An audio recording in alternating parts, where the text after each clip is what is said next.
أعوذ بالله من الشيطان الرجيم. بسم الله الرحمن الرحيم. هل أنبئكم على من تنزل الشياطين؟ تنزل على كل أفاك أثيم يلقون السمع وأكثرهم كاذبون والشعراء يتبعهم الغاوون ألم تر أنهم في كل واد يهيمون وأنهم يقولون ما لا يفعلون إلا الذين آمنوا وعملوا الصالحات وذكروا الله كثيرا وانتصروا من بعد ما ظلموا وسيعلم الذين ظلموا أي منقلب ينقلبون.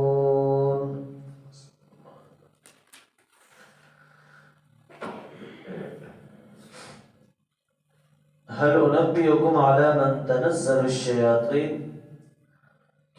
کیا میں آپ کو بتاؤں کہ شیاطین جو ہے وہ کس پر اترتے ہیں؟ تنزل كل افاک اثیم، وہ اترتے ہیں ہر جھوٹ گڑنے والے گنہگار پر. یلقون السمع واکثرهم کاذبون، وہ ان کے دلوں میں بات القاء کرتے ہیں اور اکثر ان میں وہ جھوٹ بولتے ہیں. یہ جو پچھلی آیات کے اندر بھی قرآن مجید کے حوالے سے اللہ تعالیٰ نے لوگوں کو یہ خبردار کیا تھا کہ یہ جو قرآن ہے یہ اللہ کا نازل کردہ ہے اور اس میں کسی جن یا کسی شیطان یا کسی اور چیز کا کوئی بھی عمل دخل نہیں ہے. تو اس لیے یہاں پر اللہ نے ذکر کیا کہ کیا میں آپ کو بتاؤں کہ یہ جو شیاطین ہے یہ کن پر اترتے ہیں، یعنی کن لوگ، کون سے لوگ ہوتے ہیں؟ وہ ایسے کہ جو جھوٹ گڑنے والے ہیں، جو جھوٹ بولنے والے ہیں اور گناہگار لوگ ہوتے ہیں. یعنی اس سے مراد بے شمار، یعنی جس طرح کائن، نجومی وغیرہ اس طرح کے جو لوگ ہوتے ہیں وہ اس طرح کی جو ہے وہ غیب کے حوالے سے کچھ ایسی باتیں کرتے ہیں حالانکہ ان کو کوئی اس کے حوالے سے پتہ نہیں ہوتا ہے، لیکن وہ اپنی طرف سے بنی بنائی جو وہ باتیں یا کچھ جو وہ ایسی باتیں جو وہ کر دیتے ہیں کہ جن کے بارے میں انہیں جو وہ کچھ بھی خبر نہیں ہوتی ہے. اور جو جاہل لوگ ہیں، جو انجان لوگ ہیں، اور بعض اوقات ان کی باتوں کے اوپر تو یہ وہ یقین بھی کر لیتے ہیں. تو اس لیے اللہ نے کہا کہ یہ جو قرآن ہے یہ تو اللہ کی طرف سے نازل کرتا ہے. یہ باقی جتنے بھی ایسی باتیں کی جا رہی ہیں وہ ساری کے ساری جھوٹ ہیں. اور جو شیاطین ہیں اور جو ایسے لوگ ہیں، یعنی شیطانوں کے پیروکار بھی وہی ہوتے ہیں کہ جو اللہ کے نافرمان ہوتے ہیں. غیر شیطان کا جو ساتھ دینے والا ہے، جو شیطان کا سمجھنے چلا ہے، تو وہی ہوتا ہے کہ جو اللہ کی نافرمانی کرتا ہے اور جھوٹ گڑتا ہے اور طرح طرح کی باتیں جو وہ بناتا ہے. وَالشُّعَرَاءُ يَتَّبِعُهُمُ الْغَاوُونَ، اور یہ جو شاعر لوگ ہوتے ہیں ان کی پیروی وہ لوگ کرتے ہیں کہ جو گمراہ ہوتے ہیں. أَلَمْ تَرَ أَنَّهُمْ فِي كُلِّ وَادٍ يَهِيمُونَ، کیا آپ دیکھتے نہیں کہ وہ ہر وادی میں سرگرداں رہتے ہیں، یعنی گھومتے ہیں. وَأَنَّهُمْ يَقُولُونَ مَا لَا يَفْعَلُونَ، اور وہ بات کہتے ہیں کہ جو خود کرتے نہیں ہیں. اب یہ جو اعتراض نبی اکرم صلی اللہ علیہ وسلم پر وہ کرتے تھے بار بار کہ یہ بھی ایک شاعر ہے، جادوگر ہے اور اس طرح کی جو باتیں، کیونکہ عرب کے اندر شاعری کا اس وقت بہت زور تھا، بہت رواج تھا. اور جب وہ یہ بھی سمجھا جاتا تھا کہ یہ شیطان کی طرف سے کچھ ان کو الفاظ، جملے بنا کر دیے جاتے ہیں اور یہ جوڑ جوڑ کر جو اپنی شاعری بیان کرتے ہیں. تو اس لیے یہاں پر اللہ تعالیٰ نے ذکر کیا کہ شاعر لوگوں کی پیروی تو وہ لوگ کرتے ہیں کہ جو گمراہ ہوتے ہیں. قرآن تو اللہ کی طرف سے جو وہ نازل کرتا ہے، لہٰذا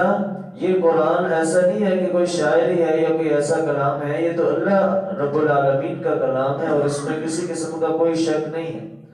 اور دوسرے شاعروں کے بارے میں قرآن نے یہ کہا کہ آپ انہیں دیکھتے نہیں ہو کہ وہ ہر وادی میں سرگرداں رہتے ہیں مراد یہ ہے کہ شاعری کے اندر وہ زمین آسمان کے کلابے ملا دیتے ہیں، کبھی مشرق، کبھی مغرب، کبھی شمال، کبھی جنوب، اپنی ظاہر ایک تخیلانہ انداز ہوتا ہے، اور شاعری کے اندر وہ طرح طرح کی ایسی باتیں کر دیتے ہیں کہ جو شاید ممکن نہیں ہوتی، یعنی جن کو پورا کرنا ممکن نہیں ہوتا ہے۔ اس لیے اللہ تعالیٰ نے کہا کہ وَأَنَّهُمْ يَقُولُونَ، وہ ایسی باتیں کہتے ہیں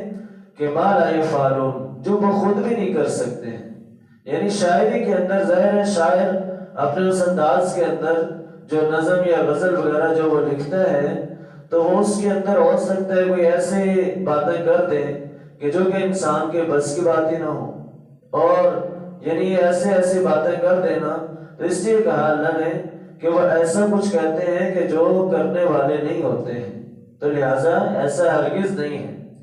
آگے اگلی آیت کے اندر اللہ نے یہ بھی وضاحت کی کہ اب ایک تو وہ شاعر ہیں کہ جو گمراہی کے راستے پر چلتے ہیں،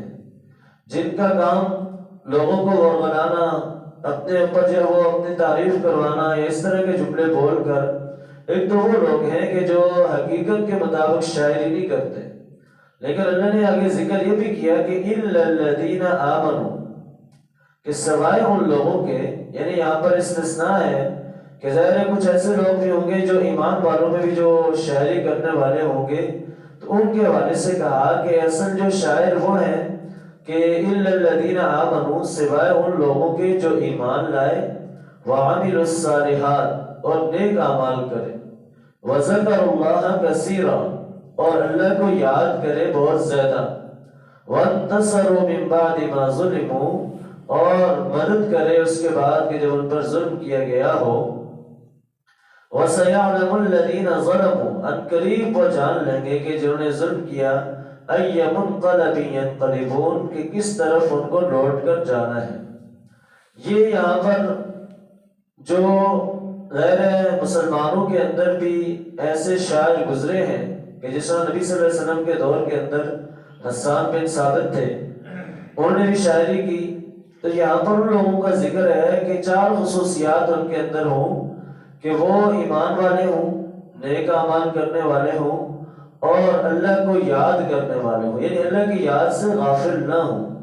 اللہ کی یاد کے اندر ڈوبے رہتے ہوں، اور اسی طرح جو ہے اگر کوئی دین اسلام کے خلاف یا نبی صلی اللہ علیہ وسلم کی شان میں کوئی گستاخی کرے، کوئی ایسے اشعار کہے، تو وہ ان کا صحیح طرح جواب دے سکے۔ یہ خصوصیات اگر ان میں ہوں گی تو وہ ظاہر ہے جو دوسرے شاعر ہیں وہ تو دنیا کے لالچ کے اندر کرتے ہیں، لیکن یہ جو لوگ ہیں دین اور دین اسلام کی خاطر نبی صلی اللہ علیہ وسلم کی شان میں جو ہے وہ ان کی تعریف کے لیے جو ہے وہ اشعار کرتے ہیں۔ تو اس لیے اللہ نے یہاں پر ان لوگوں کا ذکر کیا کہ جو ایسے لوگ ہیں جو ایمان والے ہیں، جنہوں نے نیک اعمال کیے ہیں، جو اللہ کو یاد کرنے والے ہیں، جس طرح حسان بن ثابت کے حوالے سے جب کفار نے نبی صلی اللہ علیہ وسلم کی شان میں گستاخی کے کچھ اشعار کہے، تو پھر نبی صلی اللہ علیہ وسلم نے حسان بن ثابت کو کہا، تو انہوں نے نبی صلی اللہ علیہ وسلم کے حوالے سے وہ شاندار جو ہے وہ اشعار کہے تھے کہ وَأَحْسَنُ مِنْكَ لَمْ تَرَ قَطُّ عَيْنِي وَأَجْمَلَ مِنْكَ لَمْ تَلِدِ النِّسَاءُ خُلِقْتَ مُبَرَّأً مِنْ كُلِّ عَيْبٍ كَأَنَّكَ قَدْ خُلِقْتَ كَمَا تَشَاءُ، کہ اللہ نے آپ جیسا حسین و جمیل آج تک نہیں بنایا، کسی ماں نے جنا نہیں، اور جب آپ گویا ایسے بنائے گئے کہ جیسے آپ نے چاہا۔ تو یہ اس طرح کے اشعار ظاہر ہر دور کے اندر مسلمانوں کے اندر بھی شاعر رہے ہیں۔ جس طرح دیکھیں اگر علامہ اقبال کی جو شاعری ہے وہ بھی قرآن کی بے شمار آیات کا انہوں نے اردو کے اندر اس کا جو ہے وہ آسان الفاظ میں اس کو بیان کیا ہے، اور حدیث کا بے شمار، تو اس طرح کے بے شمار لوگ گزرے ہیں۔ تو ایسے لوگوں کا شمار ان میں نہیں ہوتا ہے کہ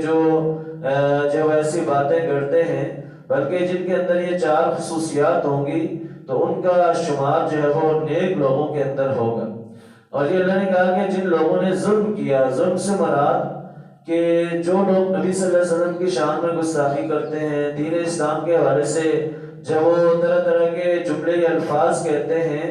تو ان قریب وہ جان لیں گے أَيَّ مُنْقَلَبٍ يَنْقَلِبُونَ، کہ کس طرف ان کو لوٹ کر جانا ہے۔ ان قریب ان کو پتہ چل جائے گا کہ ان کا ٹھکانہ کون سا ہے